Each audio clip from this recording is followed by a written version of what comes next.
चलिए, 2015 में पेरिस में यूएनएफसीसीसी बैठक में एक समझौता हुआ था क्लाइमेट चेंज वाला। ठीक है, तो उसमें देखिए बार बार ये टॉपिक आ चुका है, कई बार पूछा गया, मल्टीपल टाइम्स। ठीक है, तो इस समझौते में ध्यान दीजिएगा, यहाँ पे सभी सदस्य देशों ने साइन किया था और 17 से ये लागू होगा। ये क्वेश्चन बेसिकली कंटेम्प्रेरी एकदम उसी साल का ही पूछ लिया गया है, मतलब ये 2017 आई थिंक चल रहा है, उसका है, या 16 का। ठीक है, तो सभी देश, क्या वाकई में ऐसा है? पेरिस सम्मेलन को COP 21 सम्मेलन के नाम से भी जाना जाता है। ठीक है, हाँ, इसमें ये डाउटफुल है थोड़ा सा, क्योंकि सभी देशों वाली बात हो रही है, यूपीएससी का एक क्लू है ना। बट ये शाश्वत सत्य नहीं है, ठीक है ना। ये हमेशा सत्य होगा या हमेशा असत्य होगा, ऐसा नहीं है। स्टेटमेंट को देखने की कोशिश कीजिएगा पहले। समझौते का उद्देश्य क्या है? ग्रीन हाउस गैस को सीमित करना, बिल्कुल सही बात है, ताकि जो ग्लोबल वार्मिंग है उसमें 1.5 जो डिग्री सेंटीग्रेड से अधिक ना हो टेम्परेचर ग्लोबल लेवल पे, है ना। 2 डिग्री और 1.5, ठीक है। और इस जलवायु परिवर्तन से निपटने के लिए 2020 में प्रति वर्ष 1,000 बिलियन डॉलर दान करने की सहमति जताई गई थी। तो 1,000 नहीं था, वो 100 बिलियन था। 1,000 बिलियन बहुत हो जाता है बॉस, है ना। और ये प्रति वर्ष की बात थी। ठीक है, अब इसको बढ़ा के करंट अफेयर में अगर आप जाके देखिएगा, अभी फिलहाल किया नहीं गया है, बट इसकी डिमांड कितनी है? करंट अफेयर वाले जिन जिन लोगों ने किया होगा, जल्दी बताइए कितने करने। अभी हाल में ही मैंने पढ़ाया है इसको, कितना कितना करने की बात की गई है? 500। यस सर, नहीं, 500। ठीक है, हालांकि ये पॉसिबल अभी है, होगा कि नहीं होगा वो एक अलग चीज है। ठीक है, अभी तो 100 ही नहीं मिल पाया है। ठीक है, ये भी ऊपर हमने करवा दिया आपको। ठीक है, तो पेरिस समझौते में स्वीकृति और अभी लागू होना, ठीक है, आयोजित हुई थी। 196 सदस्यों ने ही इस द्वारा इसको अपनाया गया। अब 196 है, और यहाँ पे दे दे रहा है कि सभी सदस्य। ऑब्वियस है कि सभी सदस्य नहीं होंगे, है ना। क्लियर है? लागू कब हुआ है? 16 में हुआ है, यहाँ पे 17 है। तो दोनों तरीके से आप पकड़ सकते थे, है ना। चलिए, स्टेटमेंट बाकी, ये जो स्टेटमेंट में ना, ये सब सही सही 100 बिलियन डॉलर की बात हुई थी, 1,000 की नहीं हुई थी, है ना। ध्यान दीजिएगा, इसी पेरिस क्लाइमेट चेंज में ही अडेप्टेशन एंड मिटिगेशन दोनों के लिए प्रावधान शामिल है। तो जलवायु को किस तरह से अनुकूल किया जाए, और दूसरा मिटिगेशन का मतलब कि उसको रिड्यूस करने के लिए हम क्या क्या उपाय कर सकते हैं। एक तो पर्यावरण के अनुकूल, यानी विकास का जो कार्य है वह पर्यावरण के अनुकूल होना चाहिए, और दूसरा मतलब दो मोर्चों पे काम करने की, कार्य करने की बात कही गई है। ठीक है, तो न्यूनतम अगर मिटिगेशन की बात करें, तो ऐसे हम कौन कौन से प्रावधान पॉलिसी लेवल पे हो, एक्शन लेवल पे हो, ठीक है, उसके लिए प्रावधान शामिल किए गए। ठीक है, कमेंट करते चलिएगा। ठीक है, ताकि मुझे थोड़ा सा स्पीड अप, अगर मैं थोड़ा सा स्पीड हो, तो मुझे पता चलता रहे। नहीं तो फिर मालूम चला आपके ऊपर से जा रहा है, कोई फायदा नहीं है, है ना। और बार बार बोलने का कोई मतलब होता नहीं है यार। इतने साल से आप लोग क्लास कर रहे हो, लेकिन अभी तक समझ में नहीं आई चीजें आप लोगों को। ठीक है, चलिए, सतत विकास लक्ष्य एसडीजी गोल को सबसे पहले कब अपनाया गया है? 1972। ये तो नया गोल आया है ना। ये क्लब ऑफ रोम नामक एक थिंक टैंक द्वारा प्रस्तावित किया गया था, बिल्कुल नहीं। 17 विकास लक्ष्य है। ठीक है, ये तो पहला स्टेटमेंट ही गलत हो गया। और सतत विकास लक्ष्यों को 2030 तक हासिल किया जा सकता है, बिल्कुल। एक शॉर्ट टर्म के लिए इसको कहा गया है कि भाई 30 तक आप इसको कंप्लीट कर लीजिए। 17 गोल्स है, ठीक है, पर मेजर उसके 30 × 30 है। ठीक है, ये देखिए, विकास एजेंडा जो है ये इसका 2015 में लाया गया था, यूएन की जनरल असेंबली में अपनाया गया था।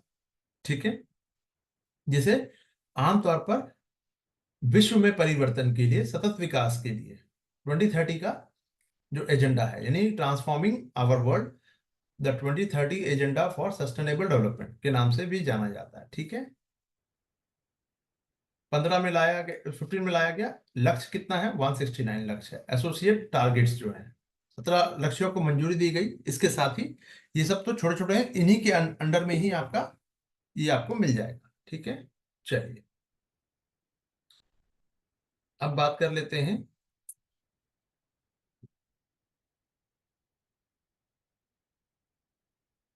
तो 17 लक्ष्य आपको पता होने चाहिए। गरीबी, पॉवर्टी, हंगर, हेल्थ, एजुकेशन, है ना, क्लाइमेट चेंज, जेंडर इक्वालिटी, सभी लगभग बहुत सारे ऐसे मुद्दे हैं जो कंबाइंड है। ठीक है,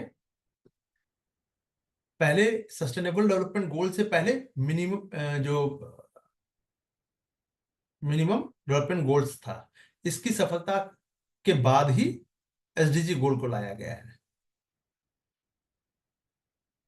एमडीजीएस जो है ये आपका सन 2000 से 2015 के बीच में चला था। ठीक है, विकास की ही बात थी, लेकिन इसका ये बेटर रूप है, इनहांस रूप है। ठीक है, फॉर्म में है ये। आइए बात कर लेते हैं नेक्स्ट क्वेश्चन की तरफ। मरुस्थलीकरण से निपटने में महत्वपूर्ण कौन कौन सा, ये 2009-10 में भी क्वेश्चन पूछा गया। मरुस्थल जो आपको पता होगा कि due to climate change and human interfere जो है, उसके कारण मरुस्थल का जो आकार है अब बढ़ता चला जा रहा है, यानी जमीन बंजर हो रही है। बंजर के बाद वो फिर डेजर्ट में कन्वर्ट होगी। मरुस्थल भी दो प्रकार के होते हैं, एक कोल्ड, दूसरा हॉट, पता है। चलिए, कई बार बात हुई है इस पे। तो मरुस्थली को से निपटने के लिए, कि भैया उसके प्रसार को रोकने के लिए, उसके एक्सपेंशन को प्रिवेंट करने के लिए संयुक्त सम्मेलन का इंपॉर्टेंस क्या है। ठीक है, तो इसका उद्देश्य जो है, पर्पस जो है, एक इनोवेशन, नेशनल लेवल पे आपको प्रोग्राम बनाना होगा। इंटरनेशनल लेवल पे जो कोऑपरेशन है, उसके माध्यम से आपको एक्शन जो है फर्दर आपको लेना पड़ेगा। ठीक है, बिल्कुल सही बात। अच्छा, अब देखिए थोड़ा दक्षिण एशिया की बात करें। दक्षिण एशिया का मतलब क्या हो गया? इसमें भारत भी शामिल होगा। उत्तरी अफ्रीका पर विशेष ध्यान दिया जा रहा है। तो उत्तरी अफ्रीका क्या है? ये अफ्रीका अगर की ये इंडिया की बात कर लेते हैं। इंडिया तो दक्षिण, साउथ एशिया में आएगा। साउथ एशिया में, ठीक है, साउथ ईस्ट एशिया नहीं, south east Asia ASEAN country हो गया। ठीक है, सो ये अफ्रीकन कंट्री में अगर हम बात करें तो नॉर्थ, यानी जो भूमध्य रेखा के पास में है, इक्वेटर के पास में है। सहारा यहीं पे है ना, 11 कंट्री में। ठीक है, तो जैसे मैं बता रहा हूं वैसे अगर आप करते हैं, वैसे अगर आप तुरंत रिकॉल होते चले जा रहा है, जो एक्स्ट्रा चीजें, मैं जरूरी नहीं कि सारी चीजें मेंशन ही हो, तो ऑटोमेटिक आपका माइंड स्पीड अप होगा। 50 दिनों में आपको इसी पर ही ब्रशअप करना है। ठीक है, चलिए। तो साउथ एशिया और उत्तरी अफ्रीका में विशेष ध्यान दे रहा है। इसका सचिवालय इन क्षेत्रों के लिए वित्तीय संसाधन के एक बड़े हिस्से के रूप में, मतलब एक अलोकेशन फंड जो है अलोकेट करता है। ऑब्वियस सी बात है, ठीक है, करता है। या नीचे से ऊपर, ध्यान दीजिएगा यहाँ पे, नीचे से ऊपर, डाउन टू अप्रोच, या टॉप बॉटम टॉप अप्रोच जो है, ये आपको मेंस में भी लिखने के लिए मैंने बताया है। मेंस में भी इस वर्ड को आपको लिखना होगा। ठीक है, और ये आप ये वर्ड को हर जगह लगा सकते हैं। हिस्ट्री को छोड़ दिया जाए अगर, तो आप हर जगह लगा सकते हैं इसको लगभग। सिर्फ हिस्ट्री और ज्योग्राफी का ट्रेडिशनल क्वेश्चन छोड़ दिया जाए तो। ठीक है, चलिए। तो नीचे से ऊपर के लिए दृष्टिकोण के लिए कमिटेड है, और उसके एक्सपेंशन को रोकने के लिए स्थानीय लोगों की जो पार्टिसिपेशन है उसको इनकरेज करता है। ऑब्वियस है कि कोई भी मिशन हो, कोई भी प्लानिंग हो, बिना जनता की भागीदारी के संभव नहीं है। अगर लोग कोऑपरेट नहीं करेंगे तो ये संभव नहीं हो पाएगा। क्लियर? चलिए, तो ऑब्वियस सी बात है कि कॉमन सेंस से निकल के आ गया।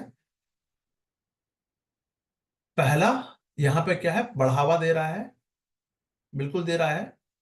उत्तरी अफ्रीका के लिए, ये देखिए, दक्षिण एशिया और उत्तरी अफ्रीका के लिए विशेष ध्यान दे रहा नहीं, यही नहीं है, बाकी अन्य जगह पे भी है। ठीक है।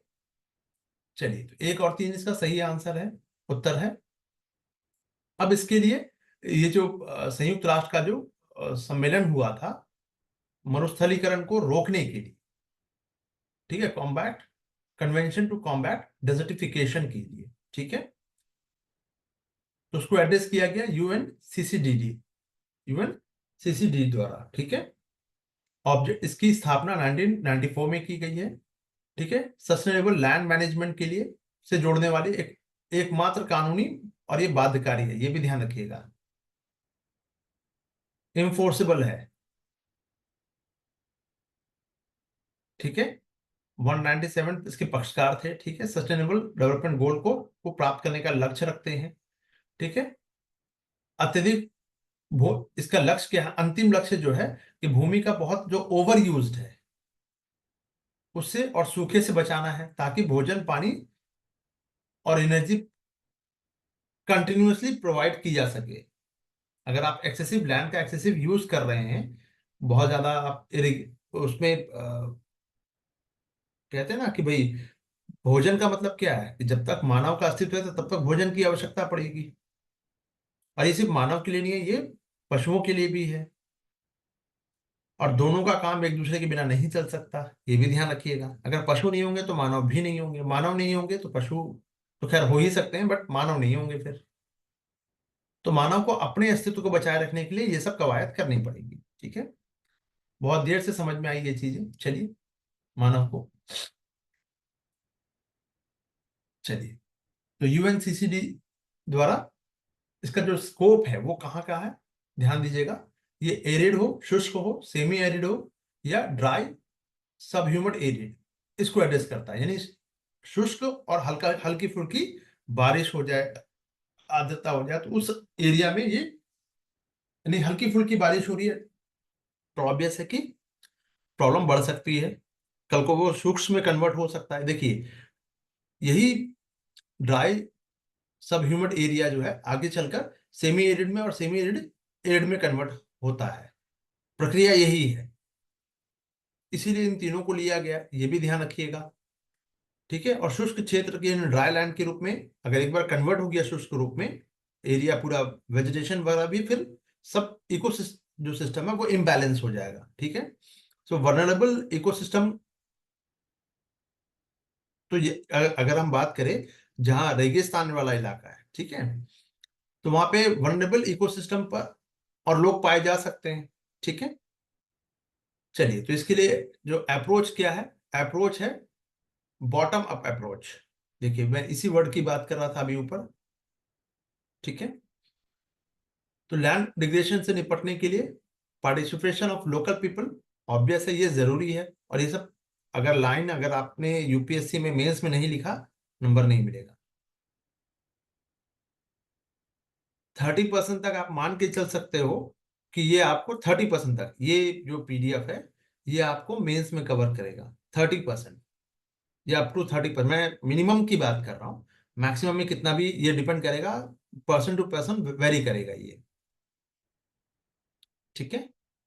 चलिए, अभी तक आप लोगों ने ये भी देख लिया होगा, ये भी कमेंट करके बता दीजिएगा जिन जिन लोगों ने इसको देखा होगा, कि भाई मल्टीपल आप लोगों ने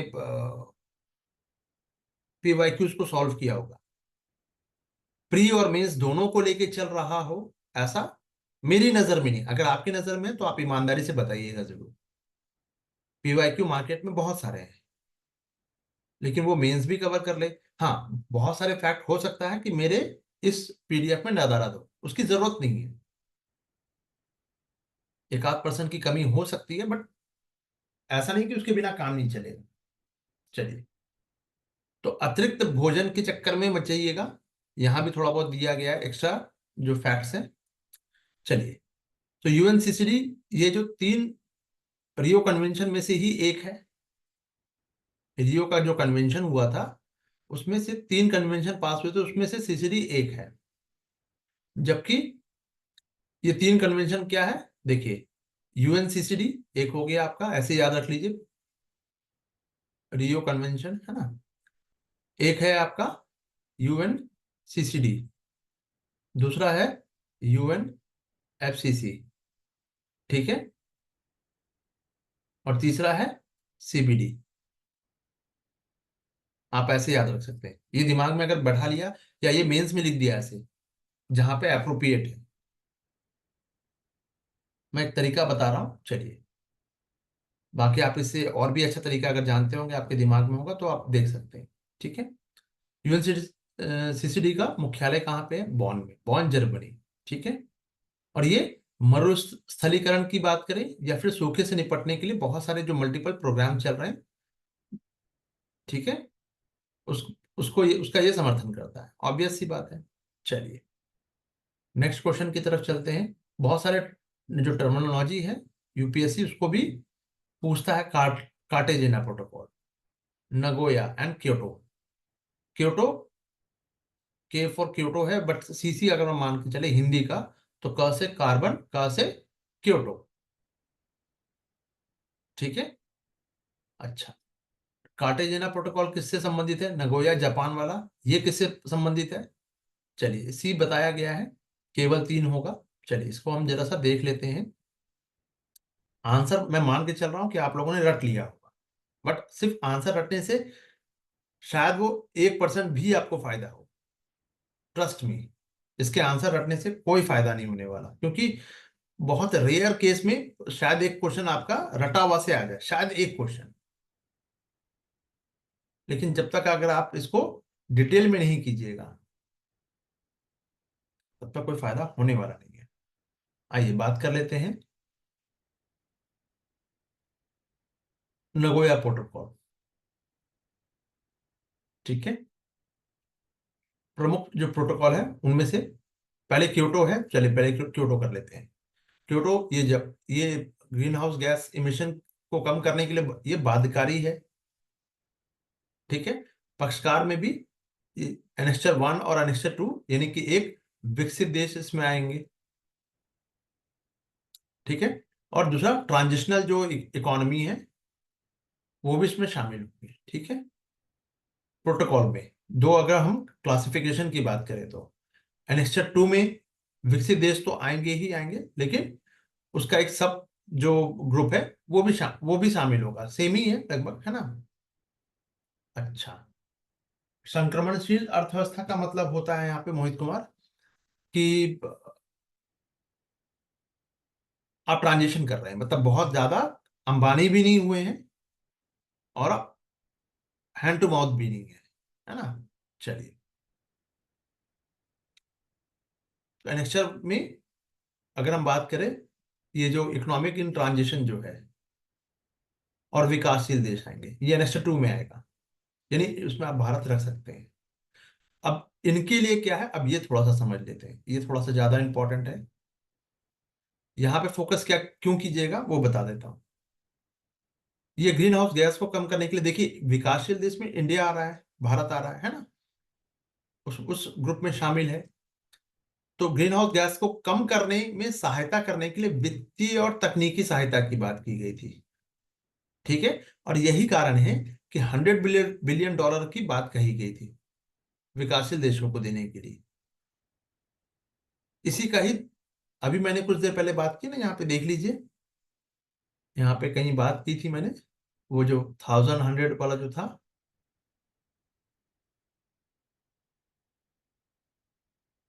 अरे यार कहीं था ना ये, ऊपर में था अभी, ये देखिए, क्लाइमेट फाइनेंस, ठीक है। तो सारी चीजें एक दूसरे से जुड़ी हुई हैं।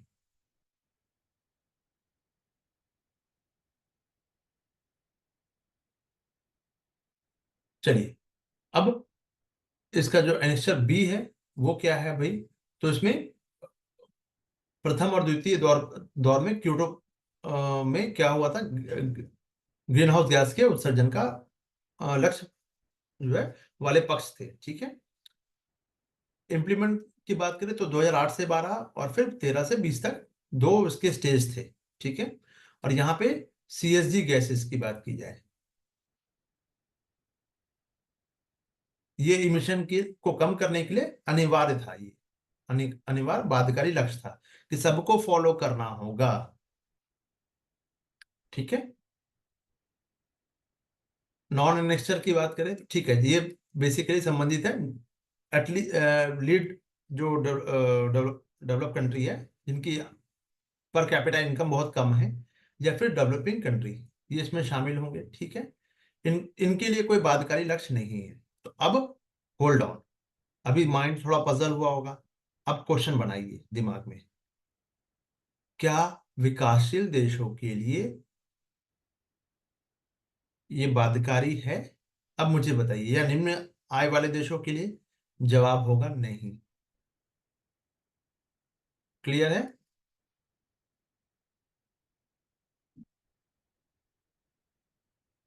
इसमें भारत भाग, अब आपसे पूछ लिया गया कि क्या भारत शामिल है इसमें, मतलब भारत पे बाध्यकारी उसको फोर्स करके ये करना है? जवाब है नहीं। क्यों? क्योंकि भारत ने अपना 2070 तक रखा है, कार्बन शून्य कर देना है।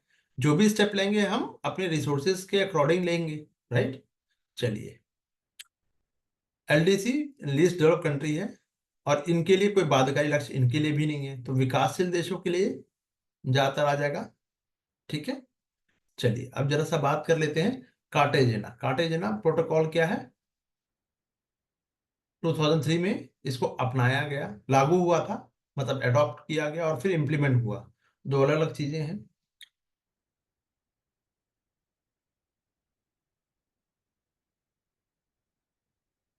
कन्वेंशन ऑन बायोलॉजिकल जो डाइवर्सिटी है, सीबीडी, इसके तहत इसको अपनाया गया था। इसका जो ऑब्जेक्टिव था, बायोसेफ्टी, यानी लिविंग मॉडिफाइड ऑर्गेनिज्म जो है से होने वाले संभावित खतरों से जैव विविधता और मानव स्वास्थ्य की सुरक्षा करना था, कार्टेजेना प्रोटोकॉल। कैसे याद करोगे यार? कोई काट ना ले, कोई काट ना ले, बायोडायवर्सिटी को या हमारे स्वास्थ्य को कोई काट ना ले। ऐसे याद रख सकते हो, बाकी आप तरीका आप खुद का भी डेवलप कर सकते हो, कोई इशू नहीं है, ठीक है। तो ये जो एलएमओ है, यानी लिविंग मॉडिफाइड ऑर्गेनिज्म जो है, ये जीएमओ दोनों उसको कहा जाता है। वे जीव होते हैं जो बायोटेक्नोलॉजी द्वारा बदलाव किए जाते हैं। अब इसमें बहुत सारे असेसमेंट है, लेबलिंग है, तो इतना करने की जरूरत नहीं है, बट आपको मोटे तौर पे समझना होगा। बहुत डेप्थ में भी नहीं जाना है, बहुत गहराई में भी नहीं कि 2000 फीट नीचे चले गए तो सांस कैसे लीजिएगा, प्रेशर कैसे झेलिएगा, है ना। तो अपने आप को बैलेंस रखना जरूरी है। थोड़ा सा की प्रोविजन में देख लें तो एक एडवांस इन्फॉर्म्ड एग्रीमेंट है, यानी कि एलएमओ के आयात से पहले निर्यातक देश को आयातकों को पूरी जानकारी देनी होगी। अगर हम कोई ऑर्गेनिज्म या लिविंग थिंग ऑर्गेनिज्म हम भेज रहे हैं, किसी निर्यात कर रहे हैं, एक्सपोर्ट कर रहे हैं, तो पहले लिस्ट जारी कीजिए, वो चेक करेंगे। और हर लेवल पे क्या होगा, ये रिस्क का असेसमेंट होगा। फिर उसका लेबल, अगर कोई रिस्क है तो उस पर लेबल लगा होना चाहिए। अरे भाई, पेट्रोल आप कहीं देखते हैं तो पेट्रोल पंप के सामने या गैस स्टेशन के सामने क्या लगा रहता है? एक लेबल रखा था, डेंजर। आप ज्यादा सतर्क होके चलते हैं, है ना। चलिए, तो नेशनल बायोसेफ्टी फ्रेमवर्क, इसमें बायोसेफ्टी नियम और संस्थान, जो जो संस्थान है वो बनाने होंगे। अलग अलग लेवल पे काम करना है, ये जरूरी नहीं है। ये सिर्फ आपको एक अंडरस्टैंडिंग के लिए दिया गया है। ये कॉमन सेंस से भी लगा सकते हैं, बट कॉमन सेंस मैंने बहुत सारे बच्चों का यहाँ देख लिया। कॉमन सेंस कहने को तो वो कॉमन है, बट वो हर जगह कॉमन नहीं है। लोगों को, अभी मैं आपको नीचा या कमतर नहीं आंक रहा हूं, मैं ये कह रहा हूं कि कई बार चीजें नहीं समझ में आती, इसीलिए आप इसको खुद से पढ़िएगा। और जो भी बेस्ट प्रैक्टिसेस हैं, इंफॉर्मेशन है, वो शेयर करना जरूरी है बायो सेफ्टी के लिए। मान लीजिए कि कोई एक ऐसा बैक्टीरिया मिल गया भारत को, सपोज, और वो बहुत ही खतरा हो सकता है। तो इसके लिए इन्फॉर्म करना सभी सभी देशों को जरूरी है कि भैया देखो यार, एक बैक्टीरिया है वो इस तरह का इस जगह पे पाया जाएगा, बहुत ही खतरा हो सकता है, आप देख लीजिए। कम से कम अवेयरनेस का लेवल बढ़ जाएगा, है ना। चलिए, इंपॉर्टेंस। तो ये जीएम क्रॉप्स है और अन्य जीएमओ द्वारा सुरक्षित प्रयोग को सुनिश्चित करता है, यानी कि वैश्विक स्तर पर जेनेटिकली मॉडिफाइड अगर है तो पहले सत्यापित किया जाएगा, वेरीफाइड किया जाएगा कि वो एडिबल है या नहीं है। अगर आप एडिबल नहीं है, उसकी कोई बीमारियां हैं हो सकती हैं उसको इनटेक करने से, तो ऑब्वियस है कि फिर उसको नहीं शामिल किया जाएगा, क्योंकि जीन में जब बदलाव किए जाते हैं तो वो पॉजिटिव भी हो सकते हैं और नेगेटिव भी हो सकते हैं, इसलिए पहले इसको टेस्ट किया जाता है। जैसे कि मान लीजिए चावल के दाने में एक चावल का बीज है, इसमें हमने कुछ न्यूट्रिएंट्स जो है ऐड ऑन किया, प्रोटीन की मात्रा बढ़ा दी या फिर कुछ और जो न्यूट्रिएंट्स है उसको डेवलप कर दिया, जैसे कि विटामिन ए डाल दिया हमने, ठीक है। लेकिन पॉलिश की बहुत सारे चावल जैसे जिसको पॉलिश किया हुआ कहते हैं, विटामिन ए उड़ गया और उससे पेलेग्रा नामक बीमारी हो जाती है फिर। ये बात समझ में आई। तो कई बार ये भी देखा गया है कि ब्रिटी बिंजल जितने भी जेनेटिकली मॉडिफाइड जो प्लांट्स वगैरह है,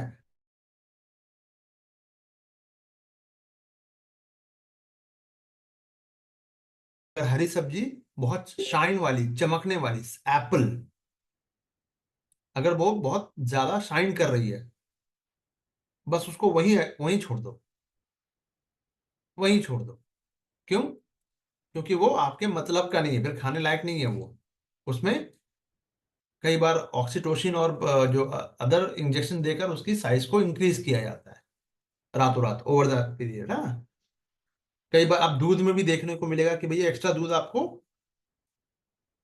जानवरों से चाहिए तो उसे इंजेक्शन, हार्मोनल इंजेक्शन दिए जाते हैं, जो कि ऑब्वियस है, नैतिक रूप से भी गलत है, इमोरल है, लेकिन प्रैक्टिसेस तो हो रही है ना। चलिए,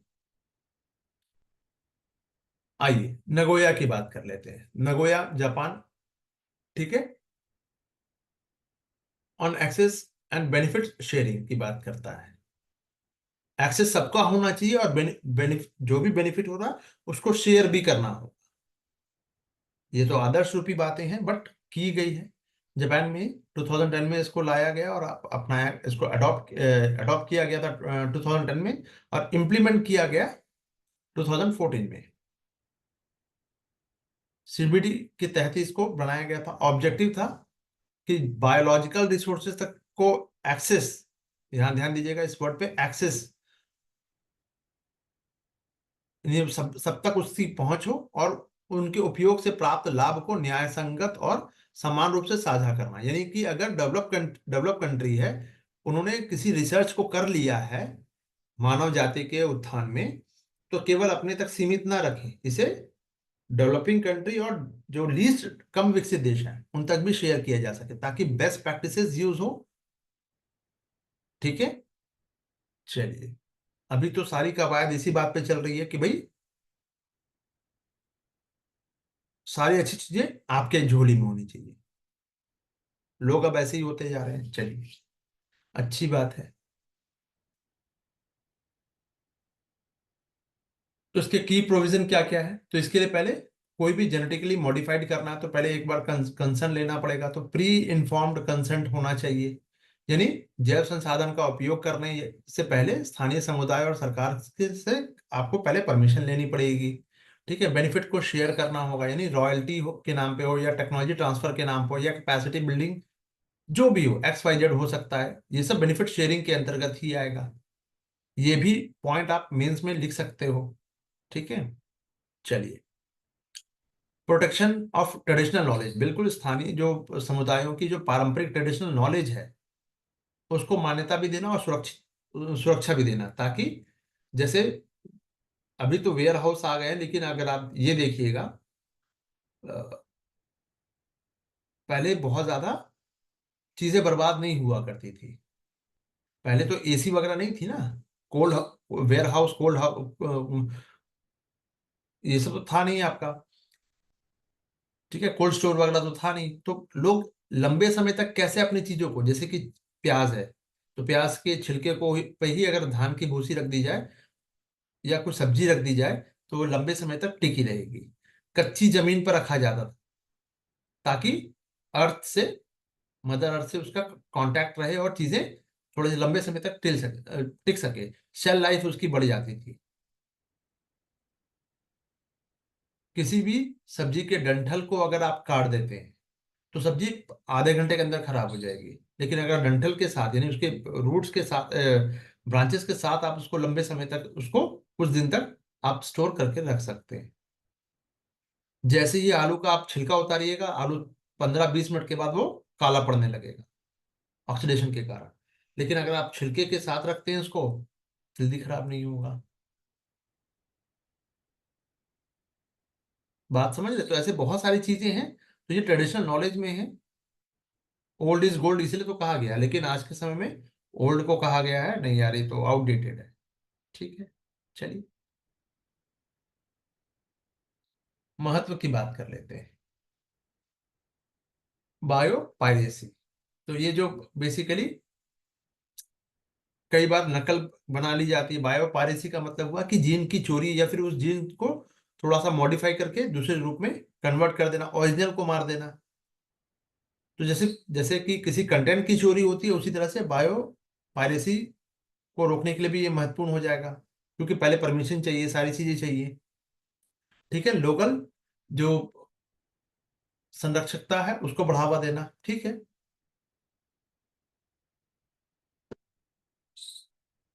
तो ये एसडीजी से सीधे जुड़ा हुआ है। क्योटो प्रोटोकॉल की बात करें, ये जापान वाला 1997 में इसको अपनाया गया, अडॉप्ट किया गया और 15 में लागू किया गया। ध्यान दीजिएगा, 15 में लागू किया गया और पेरिस, ये दो अलग अलग है। क्योटो प्रोटोकॉल और पेरिस जो एग्रीमेंट है, बोथ आर डिफरेंट। कभी कंफ्यूज मत कीजिएगा, दोनों 2015 में ही अस्तित्व में आया है। ठीक है, लागू किया गया, बेसिकली अस्तित्व में आया तो 97 में है, बट लागू 2005 में हुआ था।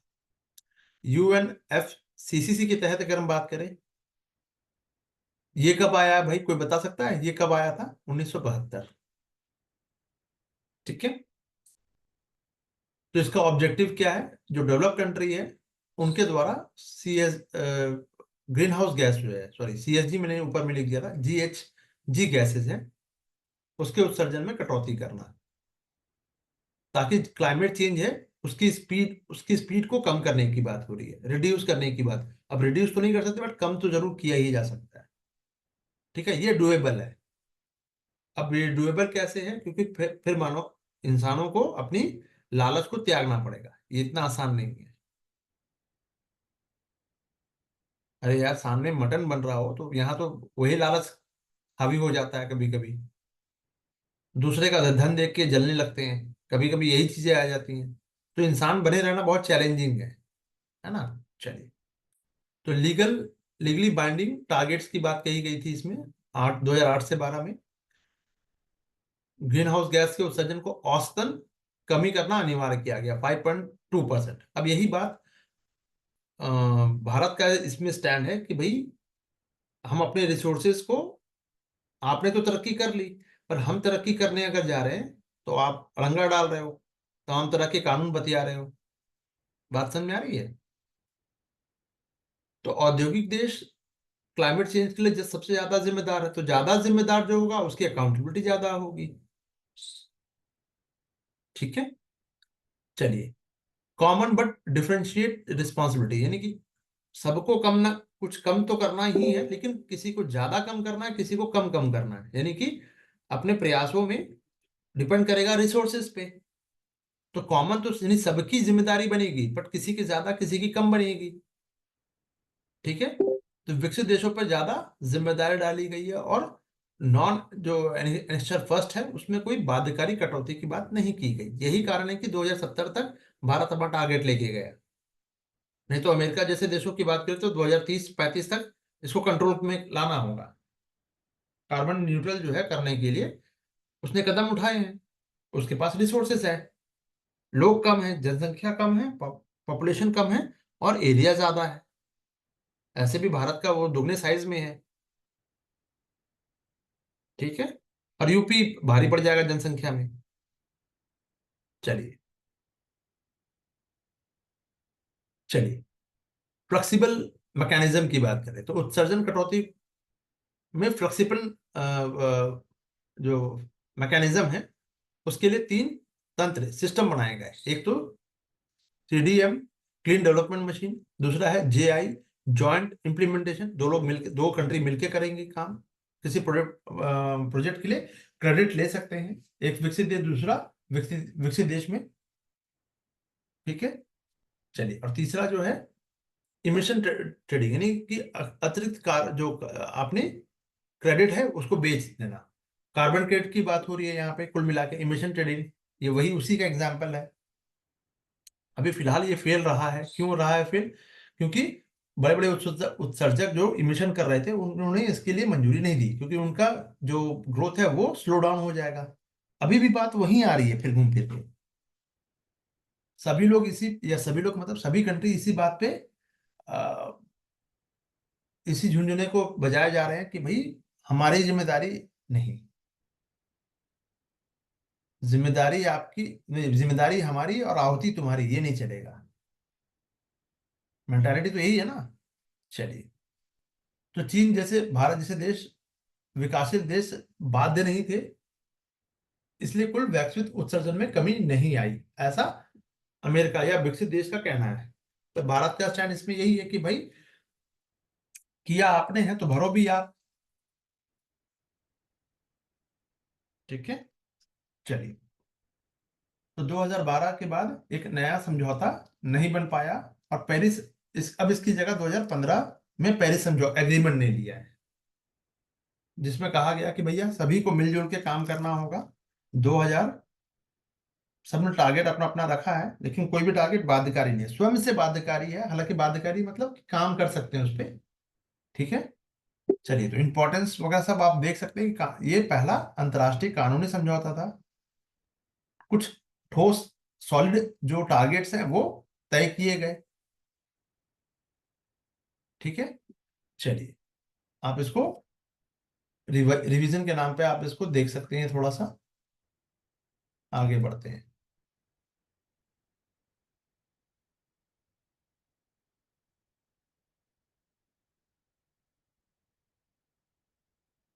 चलिए, तो इकोसिस्टम और जैव विविधता का जो अर्थशास्त्र है नामक पहल के संदर्भ में निम्नलिखित में से कौन सा कथन सही है, पूछा गया है। ठीक है। देखिए, इकोसिस्टम और बायोडाइवर्सिटी का जो इकोनॉमी है, ठीक है, उस संदर्भ में बात करेंगे। तो यह यूएनईपी, आईएमएफ और विश्व आर्थिक मंच डब्ल्यूईएफ द्वारा आयोजित एक इनिशिएटिव लिया गया। इन तीन लोगों ने मिलकर इसको होस्ट किया है। क्या ये बात सही है? अभी रुकिएगा, अभी मैं आपको बताऊंगा। जैसे कुछ बच्चों के दिमाग में होगा कि सर हम इस पे कितना रटे, हर चीज तो दूसरे का इनिशिएटिव है और वहां पे आप फंसोगे भी। तो उसका एक ट्रिक है, ये भी ध्यान रखिएगा। ऑर्गेनाइजेशन की बात करें, पहले हम इसको थोड़ा सा ऐसे समझ लेते हैं, गुलाब शाह नबी जी।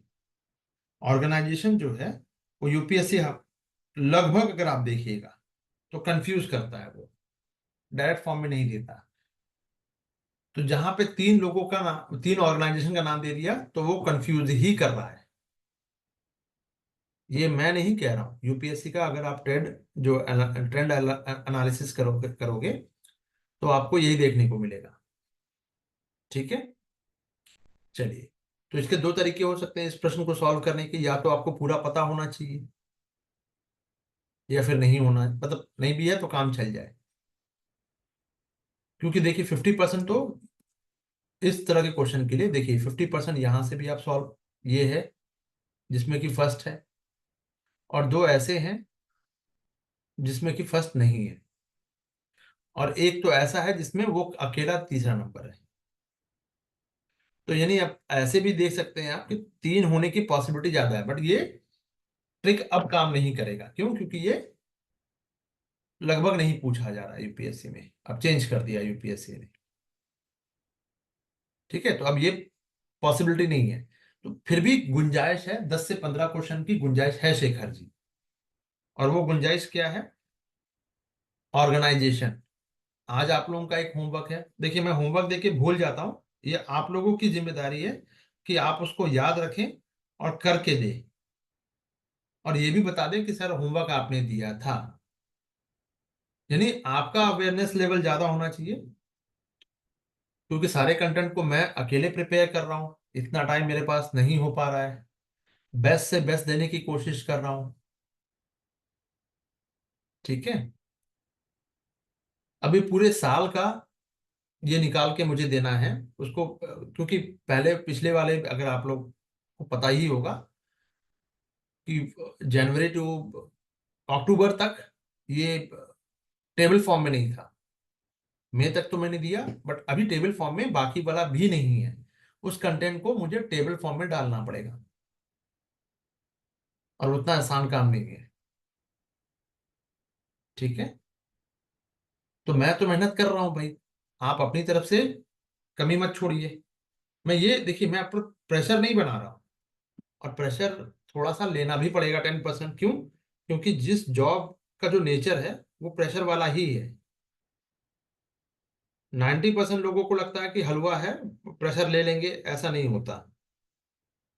अगर आप नॉनवेज नहीं खाते हैं तो ऐसा नहीं है कि आप ओवर द नाइट नॉनवेज खाने लग जाइएगा, नॉनवेज प्रेमी हो जाइएगा, ऐसा नहीं होगा। ये बात मुझसे बेहतर कोई नहीं जानता है ना। अगर आप नॉनवेज इंटेक कर रहे हैं तो वेज बनने में क्या हो सकता है आपकी बॉडी के साथ, आप सोच भी नहीं सकते। हाँ, जो लोग कभी नहीं खा रहे थे उनकी बात अलग है। ये भी एक चीज है। चलिए, तो आप लोगों का होमवर्क ये होगा कि आप कोई भी ऑर्गेनाइजेशन जब यूपीएससी दे रही है, खासतौर पे 2-3 से, एक से ज्यादा है, तो चांसेस थोड़ा सा आपको पुश करने की है यूपीएससी की। ठीक है। चलिए, इसको थोड़ा सा क्रॉस चेक कर लीजिएगा। मेरा ऑब्जर्वेशन था, मैंने आपको बता दिया। यूएनईपी, आईएमएफ और विश्व आर्थिक मंच, इन तीनों ने मिलकर, क्योंकि इसमें पारिस्थितिकी तंत्र और जैव विविधता का अर्थशास्त्र की भी बात कही गई है। ठीक है। TEEB, जैव विविधता का अर्थशास्त्र। ठीक है। एक उनका इनिशिएटिव है। ये एक वैश्विक पहल है, बिल्कुल पहल तो है ही, विविधता और आर्थिक लाभों की ओर ध्यान आकर्षित करने में केंद्रित है। बिल्कुल होगा भाई, ये तो देखने से ही लग रहा है कि हाँ ये होगा। कोई भी ऑर्गेनाइजेशन जो है बायोडायवर्सिटी का इकोनॉमिक जो बेनिफिट है वो लेना चाहेगी। ठीक है।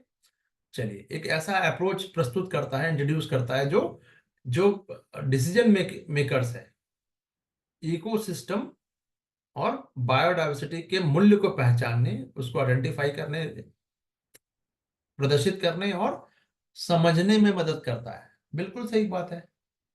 लेकिन ये ऑर्गेनाइजेशन है, ऐसा नहीं है। तो केवल 2-3 होगा, पहला नहीं होगा। अब थोड़ा सा इसके बारे में जान लेते हैं, ये TEEB है क्या, क्योंकि यूपीएससी ने पूछा है थोड़ा सा। अब आसपास हमको देखना पड़ेगा, कल को यूपीएससी फिर से पूछ ले। तो ये कहता क्या है? तो एक इनिशिएटिव लिया गया है, ऑब्वियस सी बात है। ठीक है। ये जैव विविधता आर्थिक महत्व को, उसका इकोनॉमिक जो बेनिफिट है, या उसको थोड़ा सा हाईलाइट करती है। ठीक है। जागरूक बनाने के लिए, बड़ा आर्थिक लाभों के बारे में थोड़ा सा अवेयरनेस करने के लिए, या फिर अ, जैव विविधता की अगर हानि हो रही है, इकोसिस्टम का अगर डिग्रेडेशन हो रहा है, तो उससे जुड़े हुए कॉस्ट बढ़ जाएगा। आप ऐसे समझिए कि अगर ऑक्सीजन, जैसे आप ऐसे समझिए कि एक मरीज है, मरीज को सांसें नहीं मिल पा रही है, तो एक ऑक्सीजन का सिलेंडर मिनिमम 800 से 1200 के बीच में, या 1500 जो भी होगा उसकी उसकी कीमत, और 24 घंटे चल रहा है, तो क्या कॉस्ट पड़ रहा है जरा सा देखिए। तो उसी तरह से अगर ऑक्सीजन की कमी हो गई, या फिर कोई कहीं पानी नहीं है सपोज, तो इसका इकोनॉमिकल, कोस्टल एरिया में मछली नहीं है, तो गहरे समुद्र में जाना पड़ेगा। और गहरे समुद्र में गए तो मछुआरे की जान को रिस्क है, उसकी लाइफ को रिस्क है ना। तो अब अगर डेथ होती है इन केस, तो कॉस्ट क्या हो गया, बढ़ गया ना। 5 किलो मछली पकड़ने के लिए एक आदमी ने जान दे दी। एक जान की कीमत क्या 5 किलो मछली हो सकता है या 100 किलो मछली हो सकता है? नहीं हो सकता। ठीक है, तो ऑब्वियस सी बात है कि इस पे थोड़ा सा फोकस करना होगा। तो draw attention to the growing cost associated with biodiversity loss and ecosystem degradation. ठीक है, साइंस और इकोनॉमी और पॉलिसी लेवल पे विशेषज्ञों को, जो इंटेलेक्चुअल्स हैं, प्रोफेशनल्स हैं, उनको एक साथ लेके आना, एक बेंच, एक प्लेटफॉर्म पे लेके आना, तभी आप कुछ उससे बटन निकाल सकते हैं। ठीक है, तो ये जो शुरुआत की गई थी TEEB, अब देखिए इसमें थोड़ी सी एक मिस्टेक, मतलब कमी जो दिख रही है मुझे, इसके ऑर्गेनाइजेशन का नाम अभी भी नहीं है। आप लोग इसको जरा सा देख सकते हो, होमवर्क दे देता हूं, मुझे कमेंट करके बताना। ठीक है, चलिए। तो आर्थिक मूल्य हो गया, जैव विविधता के संरक्षण के लिए है, अनुकूलित प्रथाओं को अपनाने का लिए इंकरेज करना, यही सब चीजें हैं। तो ये रिपोर्ट किस ऑर्गेनाइजेशन द्वारा प्रस्तुत किया जाता है, प्रकाशित किया जाता है, ये इसमें नहीं है, ये कमी है। अब जल्दीबाजी में बनाने पर यही होगा कि तो एक आध परसेंट, मैंने कहा ना कि कमी हो सकती है, बट फैक्ट गलत नहीं होगा शेखर जी, है ना। चलिए नेक्स्ट क्वेश्चन की तरफ बढ़ते हैं। कमेंट करके जरूर बताइएगा कि ये जो TEEB जो है, जो इनिशिएट लिया गया है, वो कौन कौन से ऑर्गेनाइजेशन द्वारा लिया गया है। ठीक है, क्वेश्चन समझ में आ गया। चलिए, संयुक्त राष्ट्र REDD प्लस कार्यक्रम का उचित डिजाइन, अत्यधिक इफेक्टिव जो इम्प्लीमेंटेशन है, निम्नलिखित में से किसका महत्वपूर्ण योगदान दे सकता है, कहाँ कहाँ पे, यानी कुल मिला के एक कॉमन सेंस की बात करते हैं। यूएन का अपना एक डिपार्टमेंट है। ठीक है, उसका अपना एक पूरा एक जो इन्वायरमेंट को लेकर है, UNEP आप मान लीजिए, है ना। तो यहाँ पे पूछा है REDD और जो कार्यक्रम का उचित डिजाइन और इफेक्टिव इम्प्लीमेंटेशन के लिए क्या क्या महत्वपूर्ण हो सकता है संयुक्त राष्ट्र का। तो संरक्षण कर सकता है, बिल्कुल कर सकता है। फ्लेक्सिबल है, बिल्कुल हो सकता है। और पॉवर्टी तो होना ही होना है, क्योंकि पर्यावरण का गरीबी से सीधा और सापेक्ष संबंध है, रिलेटिव, आप इसको कर सकते हैं। क्लियर है। चलिए आगे बढ़ते हैं। तो ये जो कार्यक्रम है UN रेड जो है, सॉरी REDD रेड, ठीक है, प्रोग्राम जो है, ये विकासशील देशों में वनों की कटाई और वन के संरक्षण, क्षरण से जो उत्सर्जन को कम करने के प्रयासों का समर्थन करती है, बहुत इंपॉर्टेंट। ठीक है, तो UN का जो 3 dimension UN red plus program जो था, UN प्लस प्रोग्राम जो है, रेड प्लस है ना, ये उसका थोड़ा सा और इन्हांसमेंट है वाला, उसका एक्सपेंशन है उसका। ठीक है, सो यह राष्ट्रीय रेड प्लस रणनीतियों के लिए, यानी वन क्षरण हो और जैव विविधता को, अगर बायोडाइवर्सिटी को अगर उसका डिग्रेडेशन हो रहा है, तो नेशनल लेवल पे ध्यान दीजिएगा, स्वामित्व वाले राष्ट्रीय नेशनल लेवल पे निगरानी ढांचे के विकास और क्रियान्वयन में योगदान करते हैं। यानी UN ने अगर कुछ डिक्लेरेशन दिया या पास किया बहुमत से, तो लगभग अमूमन जो कैपेबल कंट्री है वो उसको अडॉप्ट करेंगे ही करेंगे। सोशल स्टैंडर्ड की बात करें तो पॉवर्टी और लैंड ओनर हो या कार्बन जो ओनरशिप है उसमें शामिल किया गया है। यानी अगर आपकी जमीन पर कुछ ऐसी एक्टिविटी, ह्यूमन एक्टिविटी हो रही है, तो आप उसके लिए कहीं ना कहीं जिम्मेदार माने जाएंगे। तो एक सोशल सामाजिक मानक भी इसके लिए स्थापित किया गया है। तीसरा बिंदु है कि राष्ट्रीय भूमि उपयोग योजनाओं को इंटीग्रेटेड करने के महत्व को, यानी कि कहीं बेकार पड़ी हुई भूमि है, ठीक है, तो आप उसका रीयूज कर ले, कैसे मैक्सिमम यूटिलाइजेशन की जा सकती है और सस्टेनेबल, यानी सतत उसकी होना उसकी पहली शर्त है। इट्स अ फर्स्ट प्रायोरिटी, या फिर फर्स्ट, इसका जो पहली जो शर्त है वो यही होनी चाहिए। तो यूएन रेड क्या है? बेसिकली एक सिस्टम है जो दोनों पक्षों को द्वारा ये जिसे दोनों पक्षों द्वारा विकसित किया गया है, विकासशील देशों को वन भूमि के उत्सर्जन में कटौती करने के लिए। उसके उद्देश्य में वन को बचाना है भाई, है ना, बढ़ाना भी है। पहले तो बचा ले फिर बढ़ा ले, है ना। तो ये बेसिकली रिजल्ट ओरिएंटेड काम करेगा। तो परिणाम पर आधारित गतिविधियों के लिए विकासशील देशों को मुआवजा दिया जा सकता है, इसके लिए ये प्रोविजन है इसमें। रेड में केवल वनों की कटाई और संरक्षण से आगे बढ़कर उसके कंजर्वेशन की भी बात करता है, यानी संरक्षण की भी बात करता है, और sustainable management of forest, carbon stock की भूमिका को बढ़ाना को भी शामिल करता है। ये बहुत इंपॉर्टेंट लाइन हो गई। रेड में सिर्फ अभी यूपीएससी ने सिर्फ 2 पॉइंट्स पूछे हैं, अभी 3 पॉइंट्स और बचे हुए हैं, इस पे फोकस कीजिए। ये बात समझ में आई? चलिए, तो यूएन का जो रेड है ये यूएनडीपी, एफएओ और यूएनईपी 3 लोगों का जॉइंट वेंचर है, ठीक है। ये जो कार्यक्रम है विकासशील देशों को रेड प्लस रणनीतियों को विकसित करने, लागू करने, तकनीकी सहायता और वित्तीय सहायता सभी कुछ प्रदान करता है। तो ये जो कार्यक्रम का ऑब्जेक्टिव ही है कि वन को संरक्षण किया जाए, उसकी कटाई को रोका जाए, ताकि वो क्लाइमेट चेंज को कम करने में मदद मिल सके। इसलिए इस प्रोग्राम को लाया गया। क्लियर है? कुछ फैक्ट निकल के आ गया सामने? जल्दी से बताइए, जल्दी से।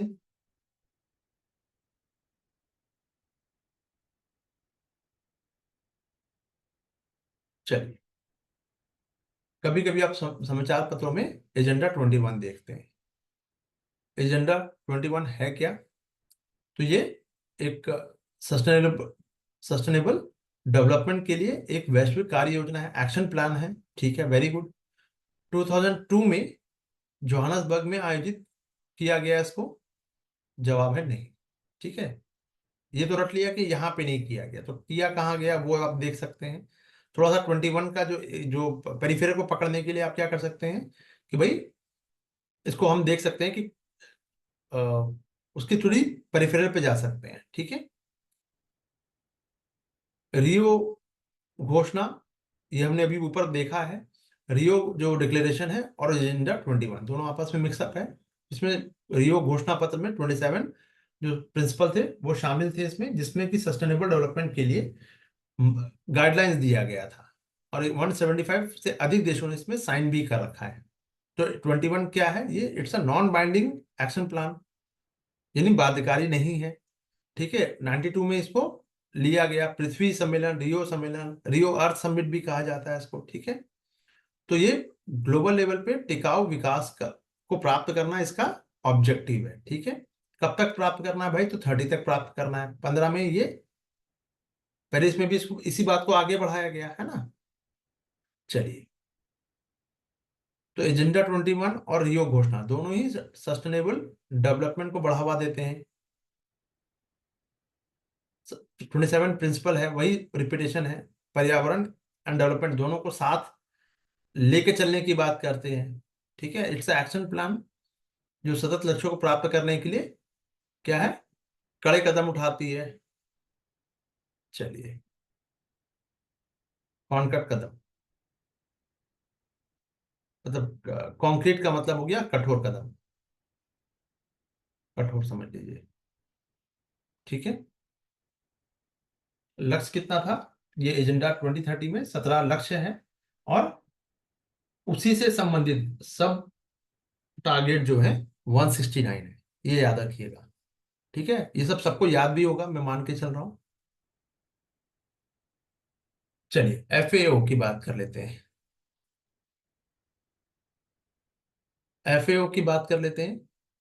ये देखिए बार बार पूछा गया, अभी हमने देख लिया यहाँ पे, यहाँ भी एफएओ था, दिख रहा है कृषि संगठन, ये वाला। तो घुमा फिरा के क्वेश्चन वैसे ही आना है, आपकी मर्जी हो ना हो, पढ़ने का मन हो ना हो, लेकिन क्वेश्चन वहीं से पूछा जाएगा। तो इस पे कमांड करने की कोशिश कीजिए, बाकी चीजें छोड़िए, अब टाइम भी नहीं है।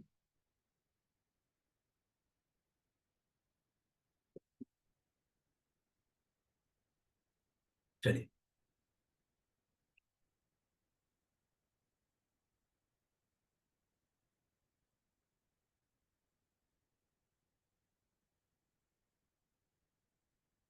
एफएओ द्वारा पारंपरिक कृषि प्रणालियों को विश्वव्यापी महत्वपूर्ण कृषि विरासत प्रणाली का दर्जा देता है।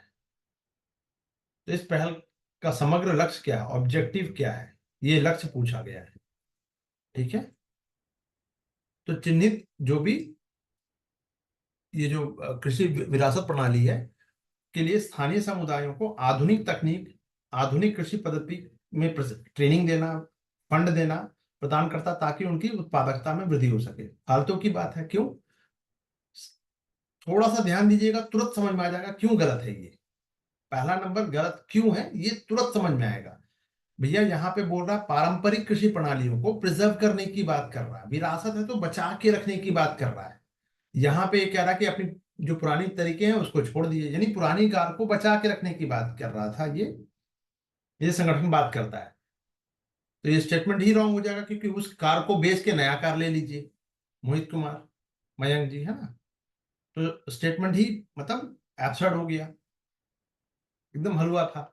चलिए, अब बचा दो और तीन। देखिए, दो और तीन ये हो सकता है आंसर।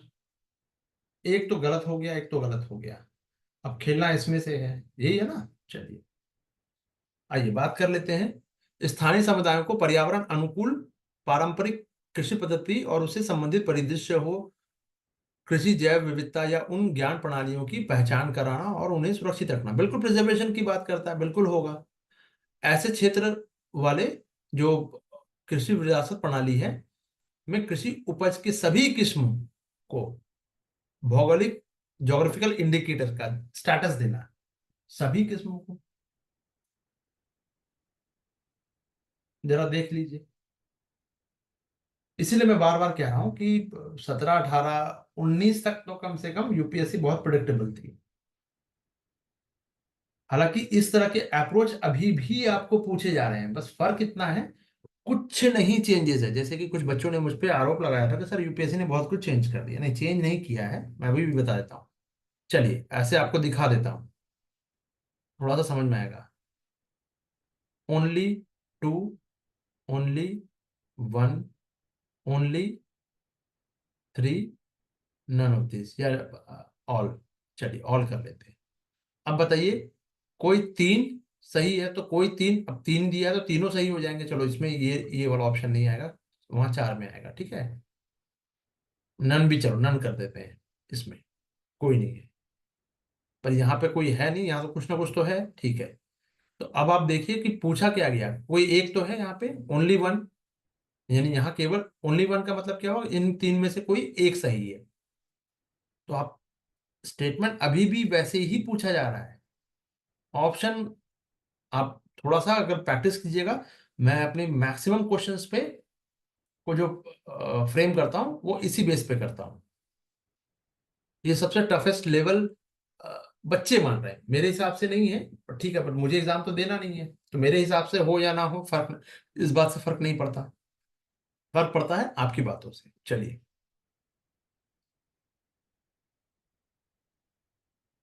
तो ये जो GIAHS जो है, हेरिटेज सिस्टम जो है, ये सौंदर्य को बढ़ाने के लिए, मतलब जो सिनेरियो है, उत्कृष्ट जो परिदृश्य है विश्व स्तर पर, तो संजोने की बात करता है। यूनेस्को भी यही करता है, लेकिन वो उसका फील्ड अलग है, यहाँ का फील्ड, इसका फील्ड अलग है।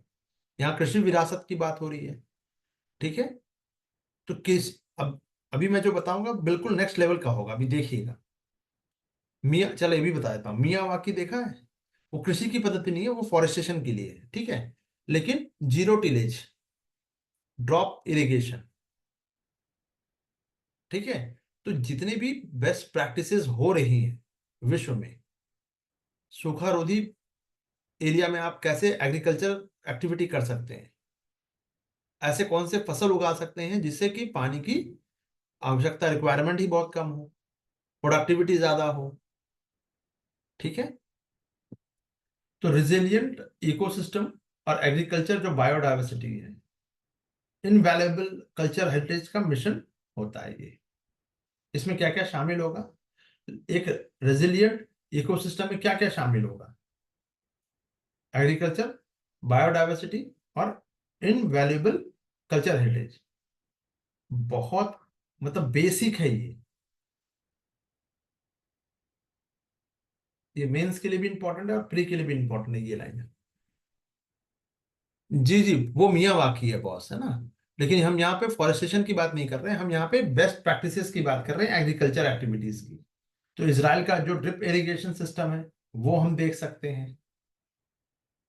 ठीक है, बहुत सारे ऐसे खेती के तरीके पूरे ग्लोबल लेवल पे, वर्ल्ड लेवल पे आपको देखने को मिल जाएगा।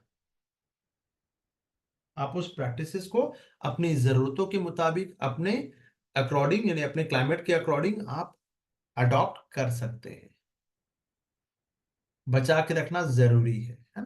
चलिए, तो ये इसकी शुरुआत की अगर हम बात करें तो एफएओ ने इस प्रणाली को, इस कार्यक्रम की स्थापना की थी। ऑब्जेक्टिव वही है कि समर्थन करना है यार, विरासत प्रणालियों की सुरक्षा करना, कि कैसे खेती कर रहे हैं। खेती जैसे कि पारंपरिक खेती, इसी का एक और एग्जांपल आप देखिए, पारंपरिक खेती और जैविक खेती दोनों में डिफरेंस पूछा गया है, बताया मैंने करंट अफेयर में, अगर याद हो तो। और कम से कम 3 से 4 बार ये रिपीट हुआ है टॉपिक। अभी हाल फिलहाल ही मैंने बताया है, किसी को याद है करंट अफेयर में? 2 महीना पहले की बात है बॉस। चलिए, ये सब ध्यान रखिएगा, बहुत इंपॉर्टेंट, कि इसमें रेजिलियंस इकोसिस्टम में क्या क्या आएगा शामिल, क्या क्या चीजें शामिल होती हैं, तो ये आप बता सकते हैं। ये सब प्री के लिए बहुत इंपॉर्टेंट, मेंस में है, प्री के लिए भी इंपॉर्टेंट रहेगा। इसलिए मैंने कहा ना कि 30% तक तो आप इसका, आपका ये मेंस कवर कर देगा। 30 to 40% भी आप जा सकते हैं, 50 मतलब मिनिमम तो 30% कर ही रहा है। ये बहुत बड़ा कंट्रीब्यूशन है ना।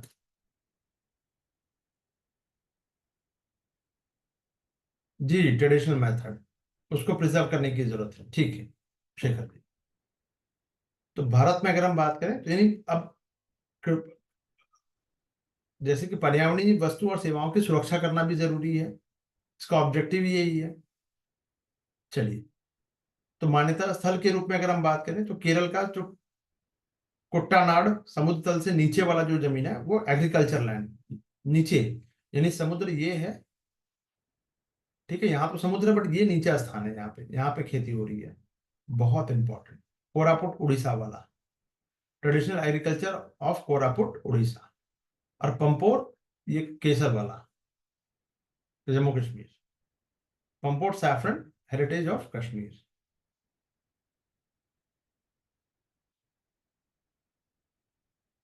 बहुत सारे रबर प्लांट, पान बीटल जो लीफ है उसका है, बहुत सारे पारंपरिक तरीके से अभी भी चल रहा है। ठीक है, क्लियर है। तो उसमें स्थानीय समुदायों को इन स्थलों के संरक्षण और एक्टिव रूप से रोल प्ले करने के लिए इनकरेज किया जाता है। ठीक है, चलिए नेक्स्ट क्वेश्चन की तरफ चलते हैं। खराई ऊंट, यानी 2 कोबड़ों वाला ऊंट है ये। ठीक है, बिल्कुल यूनिक पूछा है भैया। जनरली हम लोग एक कुबड़ वाला ऊंट बचपन से देखते आए हैं, अगर बहुत नहीं पढ़ा है उसमें जाके, एनवायरनमेंट में जाके, तो आपको पता भी नहीं चलेगा। जैसे कि राइनोसोरस का एक सींग होता है, पर कहीं आपको देखने को मिलेगा 2 सींग वाले भी आपको मिल जाएंगे। अभी आप लोगों को कुमकी एलिफेंट अभी मिलेगा कुछ दिन में। कुमकी एलिफेंट, उसके कान छोटे होते हैं, अफ्रीकन हाथी। तो कुमकी कहाँ पे है? ये आपको इंडोनेशिया में मिलेगा। जैसे कि साउथ ईस्ट एशिया, यानी इंडोनेशिया ही नहीं, मतलब इस पूरा आसियान रीजन में आपको देखने को मिलेगा मंगोल रॉयल रेस, है ना। तो वहां पर कुछ कुछ जीव जंतुओं में भी क्लाइमेट ऐसा है कि वहां पे कान छोटे हो गए हैं। इंडियन एलिफेंट की बात करें तो उसकी साइज बड़ा है, लेकिन सबसे बड़ा साइज जो है वो अफ्रीकन का है। तो वहां पे ह्यूमन का भी देखिए तो ह्यूमन का साइज भी, बॉडी साइज भी है वो भी बड़ा होगा,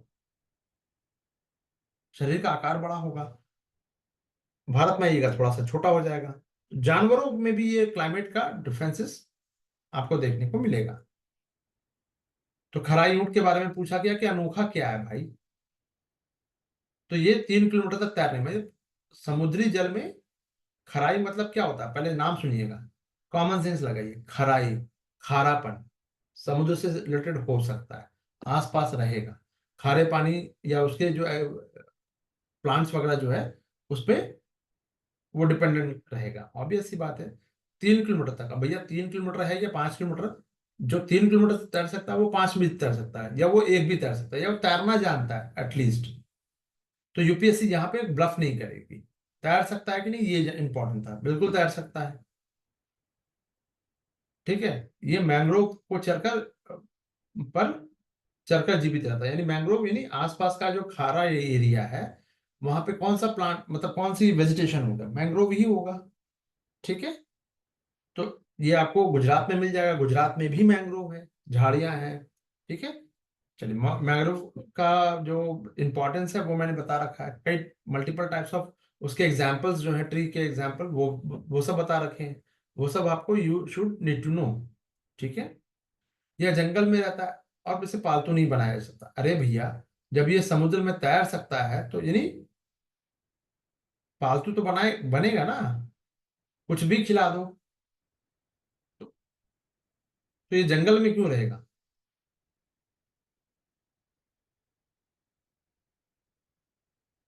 कुछ, भाई जंगली जानवर खा जाएंगे ना इसको, जंगल में कैसे रहेगा।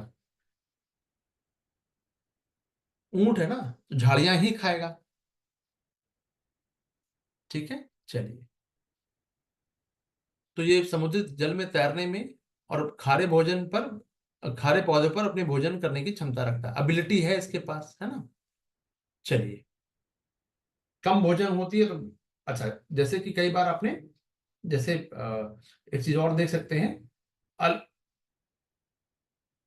ये ऊंट की एकमात्र पशु है, पालतू नस्ल है जो दोहरी यानी क्लाइमेट, जो इकोसिस्टम जो है उसमें रहती है ये।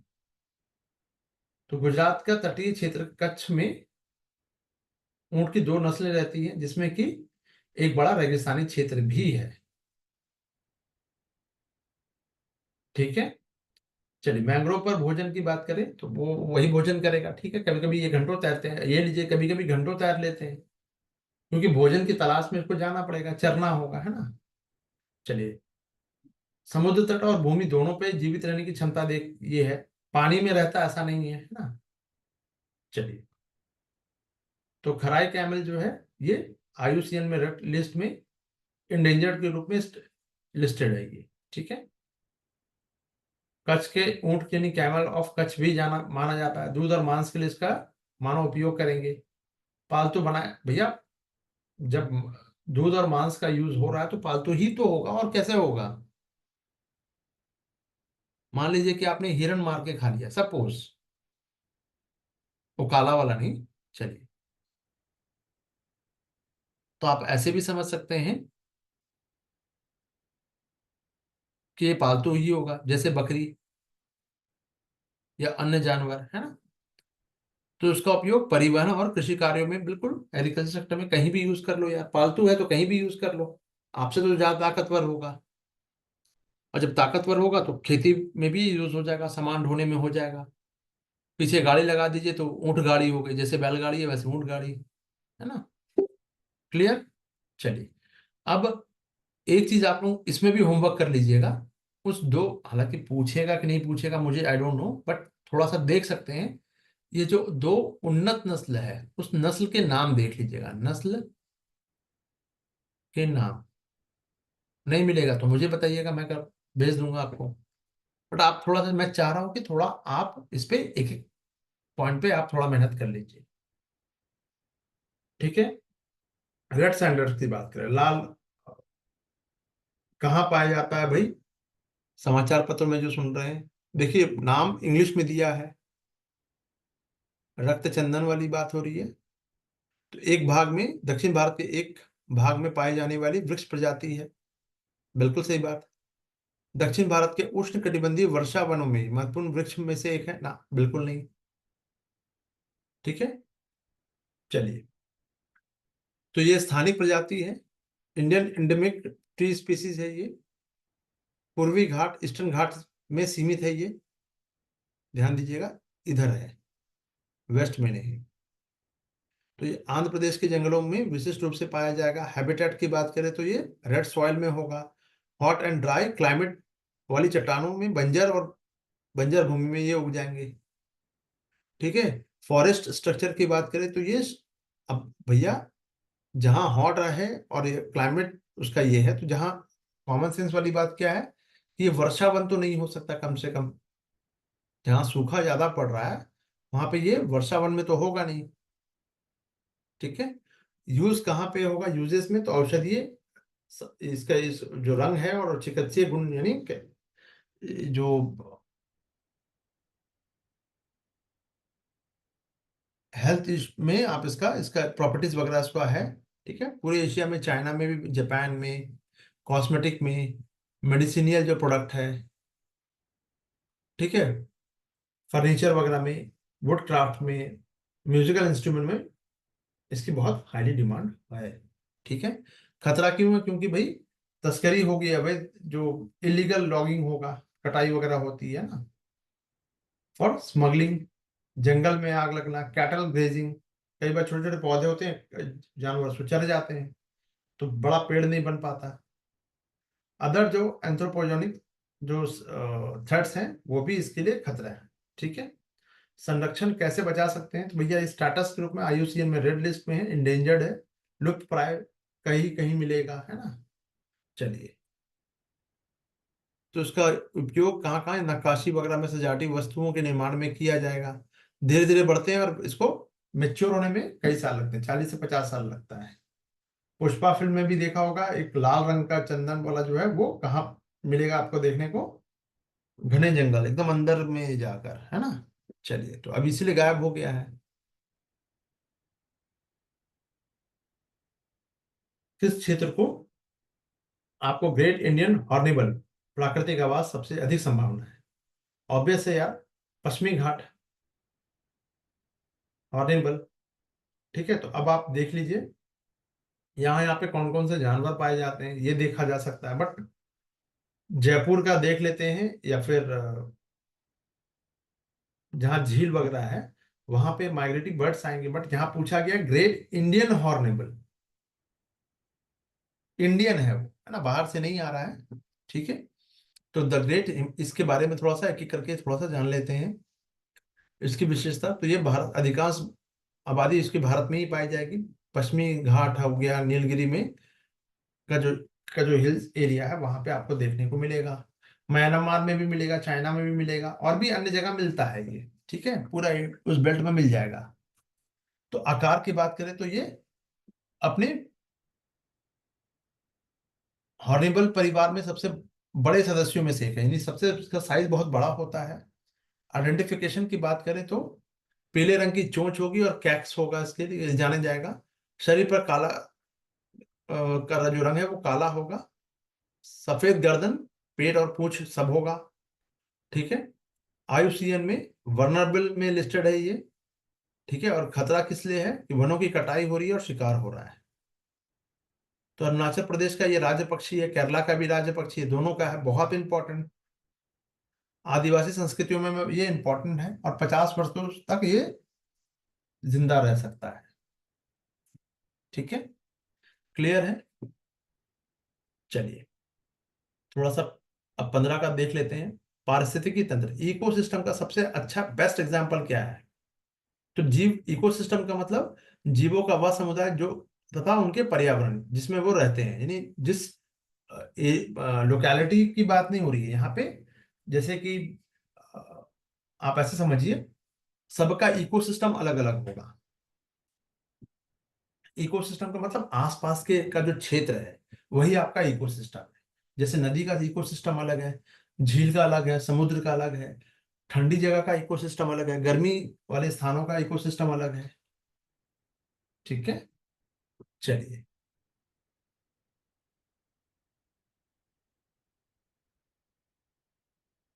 तो इकोसिस्टम जो है, इट्स अ फंक्शनल यूनिट के रूप में इसको परिभाषित किया गया, कार्यात्मक इकाई प्रकृति का। ठीक है।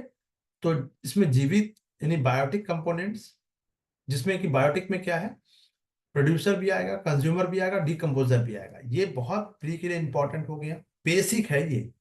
और अबायोटिक के साथ मिलकर क्या करते हैं, रिस्पॉन्ड करते हैं। ठीक है, चलिए, तो मुख्य विशेषता क्या क्या होंगी। अबायोटिक कंपोनेंट का मतलब कि ऐसी पड़ा रहना। ठीक है, तो पारिस्थितिक तंत्र विभिन्न आकार के हो सकते हैं, कोई छोटा भी हो सकता है, कोई बड़ा भी हो सकता है। ठीक है, स्पेसिफिक एंड लिमिटेड स्पीसीज पाई जाएगी उस एरिया में पर। ठीक है, तालाब की बात करें तो उसमें कहीं मछली होगी तो कहीं कुछ और होगा, लेकिन सभी प्रकार के जीव पाए जाएंगे ऐसा तो होगा नहीं। तो एक्वाटिक इकोसिस्टम और टेरेस्टेरियल इकोसिस्टम है, ये इसके एग्जाम्पल हो सकते हैं, नहीं होंगे। न्यूट्रिशन साइकिल की बात करें तो एनर्जी फ्लो के माध्यम से होगा, यानी जैविक और अजैविक आपस में क्या करेंगे, ये साइकिल को पूरा करेंगे। प्रत्येक जीव अपने वातावरण और अन्य जीवों पर निर्भर होगा, इसी से ही इकोलॉजिकल बैलेंस बना रहता है। ठीक है, डैमेज और एक्सटिंक्ट का भी खतरा हो जाता है कई बार, उस पूरा घर ही टूट जाए इकोसिस्टम में। तो क्लाइमेट चेंज क्या कर रहा है, यही इकोसिस्टम को तो चेंज कर रहा है। अगर वाटर का टेम्परेचर बढ़ गया गर्मी की वजह से, तो जो जीव, जलीय जीव, मान लीजिए कि 15 डिग्री टेम्परेचर सहने मैक्सिमम सह सकता है और वहां 25 हो गया, तो मरेगा ही मरेगा, उसकी मृत्यु ही होनी है। चलिए, तो इकोसिस्टम भी दो प्रकार का होगा, नेचुरल और आर्टिफिशियल। बिल्कुल आर्टिफिशियल भी होता है, जैसे कि आपका एक्वेरियम घर में है, वो एक्वेरियम ये आर्टिफिशियल हो गया। ठीक है, तो पारिस्थितिकी कौन कौन सा है और आर्टिफिशियल कौन कौन सा है। ठीक है, तो फॉरेस्ट है, ओशन है, लेक है, ये सब नेचुरल है। आर्टिफिशियल में बात करें तो रिजर्वर है, एग्रीकल्चर लैंड है। ठीक है, और बागान वगैरह जो प्लांटेशन जो है, ये सब आपको देखने को मिलेगा यहाँ पे। बागान वगैरह तो क्योंकि फल का बागान है, मान लीजिए कि फूल का बागान है या फल का बागान है, तो ये तो मानव ने बनाए ना, तो इसीलिए आर्टिफिशियल हो गया। जो खुद से बना हुआ हो वो नेचुरल है। ठीक है, चलिए, कृषि में नाइट्रोजन युक्त उर्वरकों के अत्यधिक या अनुचित उपयोग के क्या प्रभाव हो सकता है। ठीक है, तो यहाँ पे हम बात करें तो ये मिट्टी में नाइट्रोजन फिक्सेशन का काम करेंगे। ये रिपीट क्वेश्चन है, मल्टीपल टाइम्स आ गया। मिट्टी के में एसिडिटी में वृद्धि हो सकती है, बिल्कुल हो सकती है।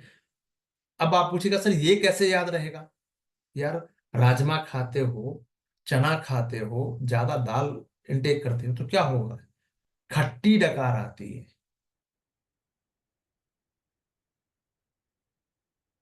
बात समझ आ रही है। तो एसिडिक है, चाय ज्यादा पी ली, एसिडिक है ना। चलिए, अम्लीयता, क्लियर है। तो नाइट्रोजन जो है, क्या पौधे नाइट्रोजन को डायरेक्ट रूप में लेते हैं, बिल्कुल नहीं। वो नाइट्रोजन फिक्सेशन करेंगे और नाइट्रेट के रूप में लेंगे उसको। तो नाइट्रेट से भूजल में रिसाव हो सकता है, बहुत ज्यादा नाइट्रेट हो जाए तो फिर नाइट्रेट से फिर क्या हो जाएगा, उससे भी एक अलग बीमारी होगी, है ना। सॉइल पॉल्यूशन का ये टॉपिक है बेसिकली। नाइट्रोजन फिक्सेशन बैक्टीरिया की भूमिका होगी, वो उसमें कम हो जाती है। ठीक है, तो नाइट्रोजन फिक्सेशन करने वाले बैक्टीरिया की आवश्यकता कम हो जाएगी, तो नाइट्रोजन का स्तर बढ़ जाएगा, यानी कि पौधे को जो नाइट्रोजन, जैसे इसी नाइट्रोजन पे पूछा गया था आपसे, रेफ्लेशिया नहीं, वो कौन सा प्लांट है, पीचर प्लांट। पीचर प्लांट जो है वो कुछ कीटों को पकड़ के कैच करके खा जाते हैं। क्यों, क्योंकि उनमें नाइट्रोजन की कमी होती है ना। चलिए, तो नाइट्रोजन बेस्ड फर्टिलाइजर का बहुत ज्यादा यूज कीजिएगा। इम्प्रॉपर तरीके से अगर यूज करते हैं तो मिट्टी क्या हो जाएगी, उसका जो सॉइल का टेक्सचर है वो एसिडिक हो जाएगा। तो एसिडिक का मतलब पीएच का जो मान है, जो 7 से कम है अगर है तो एसिडिक है, 7 से ऊपर है तो बेस है। अम्लीय और क्षारीय की बात हो रही है। ठीक है, तो सॉइल फर्टिलिटी कम हो जाएगी। फिर इसको ठीक करने के लिए आपको क्या करना पड़ेगा, तो बुझा हुआ चूना डालना होगा, जिप्सम का यूज करना पड़ेगा, है ना। इसको नोट कर सकते हैं अलग से। जरूरी नहीं कि आपको याद है तो आप मतलब अगर आपको कंफ्यूजन थोड़ा सा भी है तो आप इसको अलग से एक बार नहीं 10 बार नोट कर लो, कोई दिक्कत नहीं है। मल्टीपल टाइम रिवीजन ही तो होगा, है ना। तो ग्राउंड वाटर की अगर हम बात करें तो ग्राउंड वाटर में नाइट्रेट पानी में घुलकर क्या करते हैं, रिसने लगता है और कंटेमिनेट कर देगा जल को, जिससे कि ब्लू बेबी नाइट्रेट की वजह से ही होता है, ब्लू बेबी सिंड्रोम। ठीक है, यूपीपीसीएस ने कई बार इस बीमारी के बारे में पूछा है। नाइट्रोजन विभिन्न रूपों में पाया जाएगा, तो ये अंश जो चार्ज यूरिया मॉलिक्यूल्स है वहां भी पाया जाएगा। ठीक है, कैटायनिक जो अमोनियम है वहां भी मिलेगा आपको, और अनोमिक नाइट्रेट यहाँ भी मिल जाएगा। ठीक है, एग्जाम्पल है। तो ये तत्व क्या करते हैं, मिट्टी के पीएच को बदल देते हैं, उसके जैविक, बायोलॉजिकल और जो केमिकल जो प्रॉपर्टीज है उसको भी इम्पैक्ट करेगा, हैम्पर करेगा, है ना। तो इस मिट्टी में अगर बहुत ज्यादा अम्लीयता बढ़ जाए तो क्या हो सकता है, तो नाइट्रोजन एक रूप से दूसरे रूप में परिवर्तन के दौरान क्या होता है, एसिड जो प्रोडक्शन है और कंजम्पशन पर होता है, डिपेंड करेगा कि कितना कंज्यूम हो रहा है। तो पौधे द्वारा यूरिया, अमोनियम या नाइट्रेट के अवशोषण से मिट्टी में अम्लता और अधिक प्रभावित होगी। लीचिंग की जो प्रक्रिया है, नाइट्रेट और अन्य हानिकारक तत्व भूमि में जमा हो जाते हैं, वो उसको लीचिंग कहते हैं, निछालन कहते हैं। रिस्क चला गया, बहुत इंपॉर्टेंट है। ठीक है, चलिए, तो नाइट्रोजन फिक्सेशन की बात करें तो बैक्टीरिया की आवश्यकता कम कर देगा ये। ठीक है, तो बैलेंस बना रहेगा, मिट्टी की उर्वरता। अब देखिए, ज्यादा अगर हो गया, घट भी सकती है, ठीक है, हालांकि एक्सेस होने से, हाँ। जी बिल्कुल बिल्कुल शिखर जी, प्लांट सूख सकता है, बिल्कुल सूख सकता है, एडवर्स इफेक्ट पड़ रहा है। ठीक है, मिट्टी में अगर एसिडिक हो गया ज्यादा तो वो घट जाएगा उसका प्रोडक्शन, फर्टिलिटी घट जाएगी, है ना। फर्टिलिटी घटेगी तो प्रोडक्टिविटी घटेगी। तो नाइट्रोजन उर्वरकों के अत्यधिक या अनुचित प्रयोग से मिट्टी में अम्लता बढ़ जाती है, बिल्कुल सही बात। ये ऊर्जा, चलिए, तो पहला स्टेटमेंट क्या था यहाँ पे, ये देख लीजिए। वृद्धि और सूक्ष्म जीवों की वृद्धि हो सकती है, बिल्कुल नहीं। मिट्टी में सूक्ष्म जीव को कम करेगा ना ये तो, एक्सेसिव मात्रा। चलिए, दूसरा है आपका, जल प्रदूषण की समस्या बढ़ जाएगी, बिल्कुल बढ़ जाएगी। सॉइल डिग्रेडेशन की बात हो रही है, बिल्कुल हो गई। सॉइल सैलिनिटी बढ़ सकती है, बिल्कुल हो सकता है। बायोडाइवर्सिटी को भी इफेक्ट करेगा। बेनिफिशियल जो माइक्रो ऑर्गेनिज्म उनकी संख्या को भी कम कर सकते हैं। जब कम कर सकते हैं और ऊपर में दिया गया तो वृद्धि कर सकते हैं, तो बात ही खत्म। दोनों एक दूसरे का से अलग है। चलिए, तो ग्रीन मैन्योर इसका यूज कहाँ होगा, मिट्टी की उर्वरता को बनाए रखने में, ऑर्गेनिक फर्टिलाइजर को बनाए रखने में, क्रॉप रोटेशन करके आप सस्टेनेबल एग्रीकल्चर जो प्रैक्टिस है वो जरूरी, मतलब वो आवश्यक है इसके लिए। ठीक है, यहां तक कोई समस्या है तो पूछ सकते हैं आप। मेरे थोड़ा गले में प्रॉब्लम आ गई है, शायद फैन वैन की वजह से थ्रोट कंजेशन काफी हो रहा है जी। कोई डाउट है तो यू कैन आस्क मी, नहीं तो आज के लिए इतना ही। ठीक है, ओके गाइस, मिलते हैं कल, बाय।